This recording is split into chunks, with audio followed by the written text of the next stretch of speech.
how would you say the records have changed from like with Civil War versus God and we've recorded them all with the same people. the Terrarium.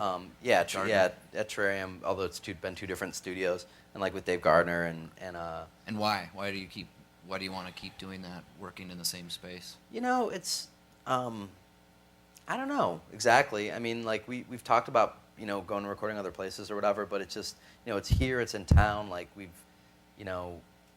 those guys get us. Like we're really bad at recording. Like we're sort of like we'll play video games and sit there and somebody will be like, dude, seriously, you guys gonna come sing or play your guitars on a record? And we'll be like, oh yeah, it's cool. It takes us a long time to record a little bit of music, and those guys tolerate that, which is probably bad, but so we like the fact that they don't make us work very hard, I guess, is the answer. Like they kind of let us do it at our own pace, and I think they've gotten better at recording as the years have gone by or whatever. So it's always been like, oh well, let's do it here again because now they have some new gizmos or new studio stuff or whatever. So the records have gotten more polished, from a recording standpoint with every record, down to the last one, which is the first one we didn't actually record to tape, and you didn't, or you did? Did not go to tape. Oh. We were supposed to do a thing where it was going to go into tape, and then go into 2-inch tape, and then go into a computer, where they could do shit with it, but then we couldn't even do that, so we recorded straight in a computer, and that's. How do you feel about that? I was cool with it. I mean, I don't really care. I mean, you know what I mean? Like I'm not a recording guy. It's like people talk about you can hear the warmth, and I'm just not an audiophile. Like I can't hear that stuff. Like engineers drive me crazy. They're like, can't you hear no, I can't hear that shit at all. Do you guys go in and cut everything together, all no. in the same room kind of thing, or how do you track the stuff? first record we did that, but then after that we do stuff separately. So we'll record every track separate. I'll record a scratch guitar track with Lane, the drummer. We'll get all his tracks finished, and then we go in and do everything else. But a lot of that just has to do with our schedules. It's just easier that way. And that's it. And there's downsides to it for sure. There's stuff that we probably look at on the records and go, it probably would have been better if we hadn't done that. But it's like practicality. Right. You talked. I was reading on your website about you spent more time on vocals on the last record on Civil War. Yeah, way more time on vocals. And what did that mean? What did because that entail? What were you doing? What was nice about it is that we recorded the vocals actually just in a house studio in South Minneapolis. So we recorded everything else at Terrarium, finished it all up, and then that was part of the beauty of being able to do it, into computer is so then we had basically budget wise, like normally it's just we have a couple days to do all the vocals, and for this because it was just a house, so basically it was cheap, so we could spend a ton of time doing it, which I was super into. So. And what did that allow you to do in terms of what you were? A lot of takes, and you know what I mean. So taking extra time just meant getting it really being meticulous. Yeah, totally. Not having to be good enough. You got doubled vocals on a lot of stuff, right? I've doubled vocals on everything we've ever recorded, pretty much. And so is part of that meticulousness just really lining stuff up? That's a big part of it, yeah. Because it used to be, it's I do one, and then I'll usually sing a line, then I double it, then I sing a couple lines, and I double them. It's this kind of tedious process back and forth. But for whatever reason, my voice just sounds stupid on its own. But two of me is awesome. No, I don't know. But we just figured out a long time ago that for some reason, I think it's because those two guys Billy and Patty have really big voices, and I have a really kind of smaller, squeakier voice in it. And for some reason, it always seemed like it takes two of me to equal one of them. So I can say it. But so they don't ever double theirs? Typically not. No. No. Maybe every once in a while. Just was there more time? When you guys are doing when you're figuring out harmony parts, because there's some really nice harmonies. Yeah, that's another thing, to be able to actually have time to go back and try a bunch of different things and try and get it better.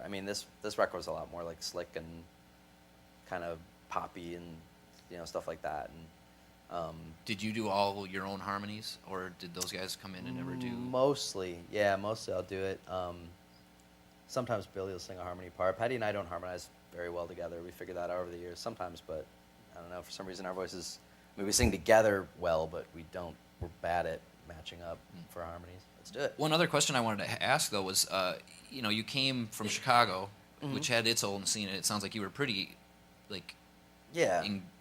involved there and, sure. Connected there.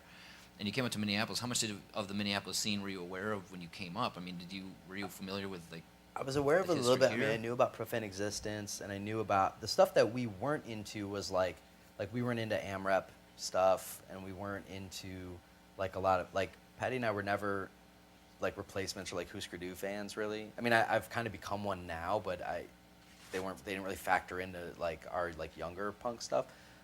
SST in general, or just the Minneapolis, the like? Oh no, yeah, just the Minneapolis, just Husker Du and replacements just didn't really, so we weren't really into that stuff. But the Minneapolis scene when we came up was so different because like everyone, at least maybe not right away, but pretty shortly after we started D4, like everyone started playing together. Like we would play shows with like, crust bands and pop punk bands and hardcore bands, and kind of everyone would play together. And Minneapolis was really unique at the time for that. And that led to things like Extreme Noise Records, and it led to like house shows with just like weird bills that you just didn't see in other cities. And I mean, it was like that for a long time. And we would go on tour and play with all these pop punk bands, but we made all of our money from selling like Havoc records, like Code 13 and like Destroy 7 Inches and stuff like that. And we would sell like more like crossed and hardcore records than we did of our own records on those tours, and that's how we funded our like gas tank. Basically, was like distributing, because that stuff was in the punk scene. That's what Minneapolis was really known for, was like, Profane and stuff like that. So, so that was cool. I mean, that made a big difference for us. We weren't used to that. Like everything was really segregated. Minneapolis wasn't like that. Well, and it seems like Minneapolis maybe is like that on a lot of levels. I not think just it even still in is punks. like that to a certain extent. Yeah. I mean, I remember seeing you guys like with Atmosphere. I mean, that was like a first right. Yeah. I mean, set, but it worked. Yeah. And the audience didn't seem to. I mean, and a lot of No. bands have been doing that. We went and did that with Atmosphere in Chicago, though. They didn't get it down there. Right. They were like, wow, we were like serious shit in a punch bowl. They were just like, Was it more a hip wow. hop crowd? Oh yeah, absolutely. I mean, we had people there or whatever, but it was like, it was woo, it did not go well.